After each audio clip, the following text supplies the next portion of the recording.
AI မြန်မာရဲ့ Universal Life အသက်အာမခံကသင်အသက်ရှည်တဲ့အချိန်မှာပိုပြီးတော့တောင်အသုံးဝင်နိုင်တယ်ဆိုတာကိုသိပါသလားမင်္ဂလာပါရှင်ကျမကတော့မက်ကေခိုင်ဝင်းဖြစ်ပါတယ်ရှင်လူတိုင်းလူလူကအသက်အာမခံကိုမိသားစုအတွက်ရည်ရွယ်ပြီးတော့စီစဉ်ကြပါတယ်ကိုမရှိတော့တဲ့အခါမိသားစုရဲ့အနာဂတ်စိတ်အေးချမ်းသာရအောင်ပေါ့ရှင်ဒါပေမဲ့တကယ်တမ်းကျတော့ AI ရဲ့ Universal Life အသက်အာမခံကသင်အသက်ရှည်လာတဲ့အခါမှာကြုံလာနိုင်တဲ့ငွေကြေးအခက်အခဲတွေကိုကြိုတင်ကာကွယ်ပေးနိုင်တဲ့ရင်းနှီးမြှုပ်နှံမှုတစ်ခုလည်းဖြစ်ပါတယ်စဉ်းစားကြည့်ပါဦးကျမတို့တွေအသက်ကြီးလာတဲ့အခါကျန်းမာရေးစောင့်ရှောက်မှုနေထိုင်မှုစရိတ်တွေနဲ့တခြားလိုအပ်ချက်တွေအတွက်ငွေကြေးတွေအများကြီးလိုအပ်လာနိုင်ပါတယ်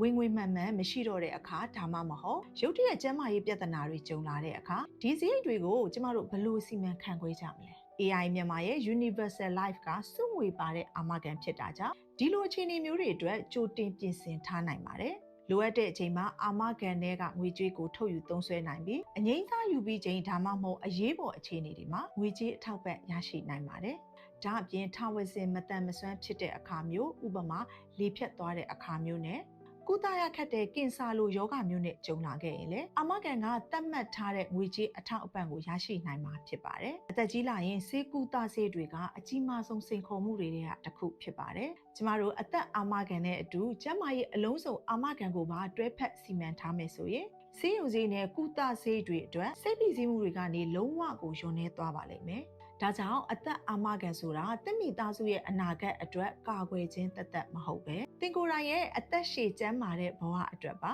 ကြိုတင်ရင်းနှီးမြှုပ်နှံမှုတစ်ခုဖြစ်တယ်ဆိုတာကိုနားလည်ထားဖို့အရေးကြီးပါတယ်။အသက်ငယ်တော့ကျန်းမာတော့မှစနစ်တကျကြိုတင်ပြင်ဆင်ထားခြင်းဖြင့်နောက်တစ်ချိန်မှာစိတ်အေးချမ်းသာစွာနေထိုင်နိုင်မှာဖြစ်ပါတယ်။တင်ရဲ့အသက်ရှည်ရှည်ကျန်းကျန်းမာမာဘဝခီးလမ်းမှာငွေရေးကြေးရေးကိစ္စတွေမှာစိတ်ဖိစီးမှုကင်းကင်းနဲ့ပျော်ရွှင်စွာနေထိုင်နိုင်မှုအတွက်ဒီနေ့ကစပြီးအကောင်းဆုံးပြင်ဆင်ထားလိုက်ကြရအောင်ပါရှင်။ဒီနေ့ပြောပြတဲ့အကြောင်းအရာလေးကသင်အတွက်အကျိုးရှိမယ်လို့ထင်ပါတယ်။ကျမတို့ AI မြန်မာရဲ့ Universal Life သက်တာရွေးချယ်အသက်အာမခံနဲ့ပတ်သက်တဲ့အသေးစိတ်အကြောင်းအရာများကိုသိရှိလိုပါကဆက်သွယ်မေးမြန်းနိုင်ပါတယ်ရှင်။တာယာပျော်ရွှင်တဲ့ဘဝကိုပိုင်ဆိုင်နိုင်ကြပါစေ။ကျေးဇူးအများကြီးတင်ပါတယ်။